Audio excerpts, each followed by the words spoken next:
Adorer Allah ne suffit pas pour nous protéger du diable. Barsissa était un imam qui a adoré Dieu. Il était si respecté et aimé que tout le monde dans sa communauté le connaissait pour sa piété. Mais l'histoire de Barsissa vous montrera que peu importe à quel point vous êtes dévoué à Allah, si vous laissez une porte ouverte à la tentation, le diable trouvera toujours un moyen d'entrer pour ruiner votre vie. À travers l'histoire d'aujourd'hui, nous allons découvrir comment cet imam, malgré sa grande piété, a fini par être trompé par le diable. Mes frères et sœurs, ne vous contentez pas d'écouter cette histoire comme une simple anecdote du passé. Imaginez-vous à sa place, car son histoire pourrait arriver maintenant et à n'importe qui.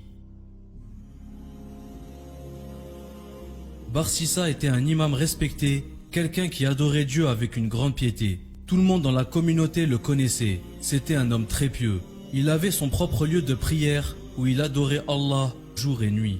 Un jour, 3 frères voulaient partir au combat pour leur foi, mais ils avaient une sœur. Ils se demandaient, si nous partons, qui va s'occuper de notre sœur? Ils ont alors pensé à Barsissa. Qui de mieux que Barsissa? C'est un homme pieux, respecté de tous. Qui de mieux que lui pour veiller sur notre sœur? Alors, ils sont allés voir Barsissa. Et c'est à partir de ce moment où le diable a commencé à jouer ses tours. Écoutez bien par où tout a commencé, mes amis. Ils sont allés voir Barsissa et lui ont dit, Barsissa, nous voulons partir au combat pour notre foi. Pourrais-tu t'occuper de notre sœur pendant notre absence? Immédiatement, Barsissa a répondu, je cherche refuge auprès de Dieu contre le diable. C'est une tentation, hors de question.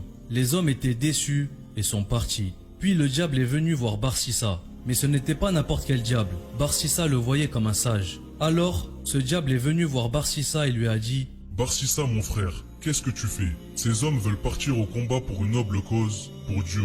Si tu ne t'occupes pas d'elle, qui le fera? Tu es le plus noble d'entre nous, Barsissa. Tu es l'homme le plus pieux. S'il la confie à quelqu'un d'autre, qu'est-ce que tu crois qu'il va se passer? Alors Barsissa s'est dit, peut-être que je devrais m'occuper d'elle, pour Dieu, pour le bien de ses frères. Regardez bien comment le diable ruse, mes amis. Quand le diable frappe à votre porte, il ne veut pas que vous l'ouvriez en grand. Il veut juste que vous jetiez un petit coup d'œil, juste un petit. C'est tout ce que le diable recherche. Alors, l'imam a rappelé les 3 frères et leur a dit, écoutez, pour l'amour de Dieu, je m'occuperai de votre sœur, mais elle ne restera pas chez moi. Barsissa était un homme qui craignait vraiment Dieu. C'était un homme sincère dans sa foi. Maintenant, je veux que vous pensiez à vous-même. Que vous soyez un homme ou une femme, faites le lien avec cette histoire dans votre vie. Revenons à notre histoire. Barsissa a dit aux 3 frères, je ne garderai pas votre sœur avec moi. Elle restera dans la maison que j'ai derrière mon lieu de prière. Elle y restera et moi je resterai ici. Les frères ont accepté et ont dit, pas de problème. Et ils sont partis combattre. Barsissa, lui, préparait de la nourriture pour leur sœur. Il mettait la nourriture devant sa porte et elle sortait de sa maison. Elle venait jusqu'à lui, prenait sa nourriture et repartait. Regardez à quel point elle craignait Dieu. Mais alors qu'est-ce qui s'est passé? En fait, Barsissa avait déjà ouvert la porte à la tentation. Cela a duré un certain temps pour qu'il accepte. Mais le diable a tout le temps du monde. Il se dit à chaque fois, prends ton temps mon ami, prends tout ton temps. Jusqu'à ce qu'un jour, où le diable vienne voir Barsissa et lui dise, Barsissa, tu ne te rends pas compte que quand tu mets la nourriture dehors, elle doit sortir de sa maison et marcher tout ce chemin pour prendre sa nourriture? C'est une tentation. Les gens peuvent la voir. Ils peuvent tous la voir. Alors, sous les conseils du diable, qui est maintenant son ami, Barsissa pense que c'est logique de déposer la nourriture devant sa porte. Il prépare donc la nourriture, va jusqu'à sa porte, frappe et repart. Après un certain temps, le diable dit à Barsissa, elle doit encore ouvrir sa porte pour prendre la nourriture. Tu devrais la mettre directement à l'intérieur de sa maison. Et cela a continué ainsi pendant un certain temps, pendant que les frères tardaient à revenir. Le diable est alors venu voir Barsissa et lui a dit, Barsissa, cela fait longtemps maintenant. Cette femme n'a personne avec qui parler. Pas d'amis, personne pour discuter. Peut-être devrais-tu lui parler. Sinon, elle pourrait sortir. Et qui sait ce qui pourrait se passer dehors. Fais cela pour l'amour de Dieu. Pas pour toi, non. Mon ami, c'est pour le bien de Dieu. Alors Barsissa s'est décidé à aller dans la maison. Alors que souvenez-vous, juste avant il parlait toujours à la sœur de l'extérieur.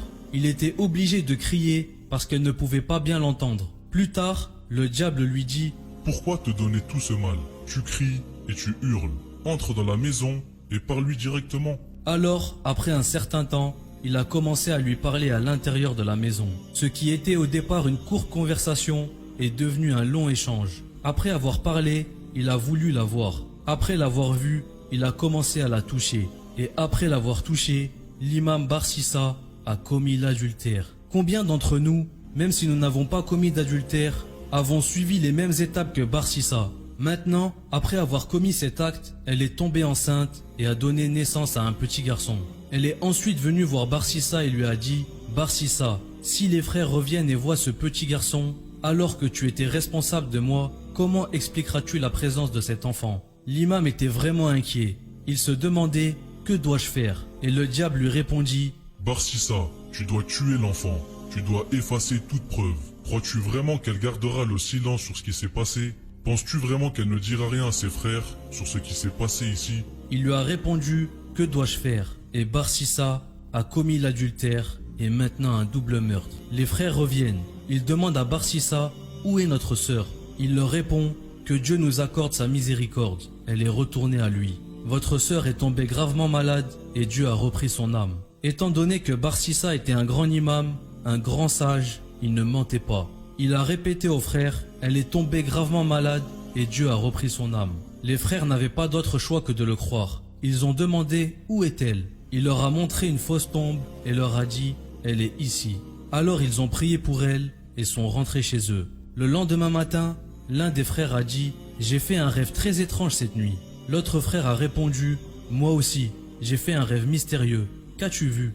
Il a dit « J'ai rêvé que notre sœur n'était pas malade. En réalité, elle était enceinte. Elle a eu un garçon et tous les deux ont été tués. Et j'ai vu qu'elle n'était pas enterrée là où il nous l'a montré, mais ailleurs. » L'autre frère a dit « C'est incroyable, j'ai fait le même rêve. » Ils se sont dit « Nous ne pouvons pas tous les deux nous tromper. » Ils sont alors allés à l'endroit qu'ils avaient vu dans leur rêve et ont creusé cette tombe. Et là, ils y ont trouvé leur sœur et le bébé. Ils sont retournés voir Barsissa et lui ont dit « Barsissa, tu nous as menti. Voilà ce qui s'est vraiment passé. » Ils ont alors emmené Barsissa chez leurs dirigeants. En chemin, Barsissa se demandait comment il a pu en arriver là. L'adultère, un double meurtre et maintenant il allait être exécuté. Lorsqu'ils l'ont amené devant le dirigeant, le diable est apparu à Barsissa sous la forme d'un homme. Il lui a dit « Barsissa, sais-tu qui je suis ?» Barsissa a répondu non. Le diable a dit « Barsissa, je suis le diable. C'est moi qui t'ai mis dans tout ce pétrin. Mais je suis aussi celui qui peut te sortir de là. Et j'ai une solution pour toi. » L'imam lui répond alors « Je ferai n'importe quoi. S'il te plaît, sors-moi de là. » Le diable lui dit « Barsissa, prosterne-toi devant moi. Si tu te prosternes devant moi, je te libérerai. » Alors Barsissa s'est prosterné devant lui. Et devinez ce que le diable lui a dit. « Merci beaucoup. C'était un plaisir de te connaître. Au revoir. » Vous avez vu comment le diable s'est bien moqué de lui? Et en plus, peu de temps après, Barsissa a été crucifié. Et quelle a été la dernière action de sa vie?